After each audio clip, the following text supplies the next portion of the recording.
মৃতকৰ ঘৰত ফটোশ্বুট সামাজিক মাধ্যমত ভাইৰেল হোৱা ছবিয়ে স্পষ্ট কৰি দিছে জ্ঞানশ্ৰীৰ আচলতে কি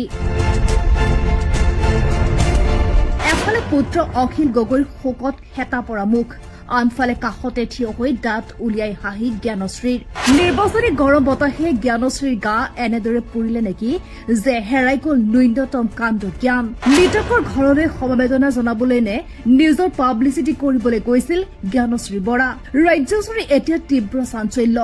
সামাজিক মাধ্যমত ভাইৰেল হোৱা কেৱল এখন ছবিয়ে এতিয়া উদগাই দিছে একাংশ তথাকথিত নেত্ৰীৰ আচল স্বৰূপ এই ছবিয়ে স্পষ্ট কৰি দিছে যে জ্ঞানশ্ৰী আচলতে কি আৰু তেওঁৰ মানসিকতা কি পৰ্যায়ৰ ভাইৰেল হোৱা ছবিখনলৈ ভালদৰে লক্ষ্য কৰক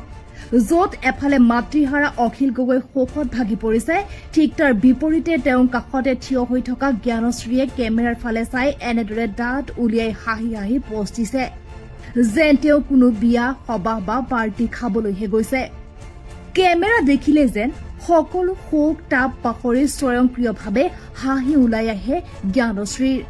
মৃতকৰ ঘৰটোলৈ আহিও এনেদৰে অমানৱীয় আৰু নীলাজভাৱে আত্মপ্ৰচাৰ চলোৱাত কাৰ্যই এতিয়া সমাজৰ এক চৰম লজ্জাজনক পৰিস্থিতিৰ সৃষ্টি কৰিছে সামাজিক মাধ্যম ব্যৱহাৰকাৰী পাঠকে লিখিছে লাইক ভিউজৰ বাবে ইমান তললৈ স্খলন ধিক্কাৰ এনে মানসিকতা মানুহৰ বেদনাক লৈ ধেমালি কৰা জ্ঞানশ্ৰী বৰাৰ আচল স্বৰূপ উদগাই দিলে এইটো হাঁহিয়ে এয়া সমবেদনা নহয় কেমেৰাৰ সন্মুখত চৰম অপমান আৰু নাটক আন এজনে লিখিছে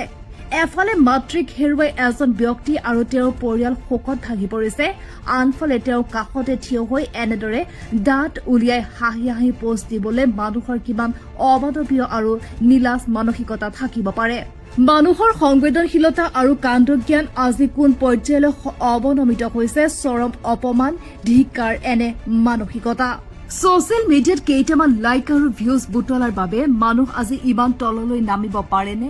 পাব্লিচিটিৰ ভোকত আঁতৰ হৈ নিজৰ জন্মৰ পৰা বিয়ালৈকে জীৱনৰ প্ৰতিটো ব্যক্তিগত মুহূৰ্তক সামাজিক মাধ্যমত বিক্ৰী কৰা জ্ঞানশ্ৰী বৰা আচল স্বৰূপ এতিয়া তেওঁৰ সেই ভাইৰেল হাঁহিটোৱে উদগাই দিছে নিজৰ সস্তীয়া জনপ্ৰিয়তাৰ বাবে তেওঁ আনকি নিজৰ পৰিয়ালৰ মানুহকো এৰি নিদিলে জন্মৰ সময়ত পৰিয়ালে কুলক্ষণী বুলি কোৱা বুলি দাবী কৰি নিজৰ আপোন মানুহখিনিকো ছচিয়েল মিডিয়াৰ মজিয়াত এদিন সমালোচনাৰ মুখলৈ ঠেলি দিছিল কেৱল আত্মপ্ৰচাৰ বা পাব্লিচিটিৰ স্বাৰ্থত অৱশ্যে সচেতন ৰাইজৰ বাবে এয়া কোনো নতুন কথা নহয় স্ক্ৰীনৰ সন্মুখত আৱেগৰ নাটক কৰি নিজৰ পৰিয়াল আৰু অতীতক বেছি সদায় চৰ্চাত থাকিব বিচৰা এই প্ৰৱণতাই প্ৰমাণ কৰে যে ভিউজৰ দৌৰত মানুহে আজি নৈতিকতা আৰু পৰিয়ালৰ মৰ্যাদাকো জলাঞ্জলি দিবলৈ কুণ্ঠাবোধ নকৰে news desk report anytime India